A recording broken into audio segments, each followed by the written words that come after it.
حلقہ ارباب ذوق کی 86 سالہ بے مثال تاریخ میں پہلی دفعہ life time achievement award. Shah Rukh Khan کی رپورٹ کے مطابق 11 رکنی جیوری نے سینئر ممتاز مقبول اعلیٰ اور مزاحمتی شاعر ڈاکٹر ابرار عمر کے حق میں فیصلہ دیا۔ ایوارڈ حلقہ کے صدر اعجاز رضوی، سیکرٹری علی نواز شاہ، صدر تقریب ڈاکٹر یونس خیال، سینئر نائب صدر شفیق احمد خان، نائب صدر فرحت عباس شاہ، جوائنٹ سیکرٹری فیصل زمان چشتی، اراکین مجلس عامہ ڈاکٹر اسد محمود خان، ہمایوں پرویز شاہد، عزیز مغل اور وزیر اعظم کی ایڈوائزر برائے کلچر اینڈ ہیریٹیج محترمہ فرح دیبا کی موجودگی میں دیا گیا۔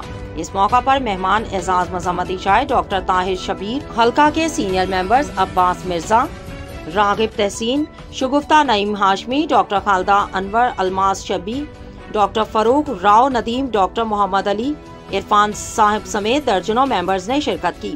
ڈاکٹر ابرار عمر کی خدمات کا مختصر جائزہ۔ ڈاکٹر ابرار عمر کا تعلق شہر فیض اور اقبال سیالکوٹ سے ہے۔ انہوں نے مرے کالج جیسی عظیم درسگاہ سے ابتدائی تعلیم حاصل کی اور پھر راولپنڈی میڈیکل کالج سے MBBS کیا۔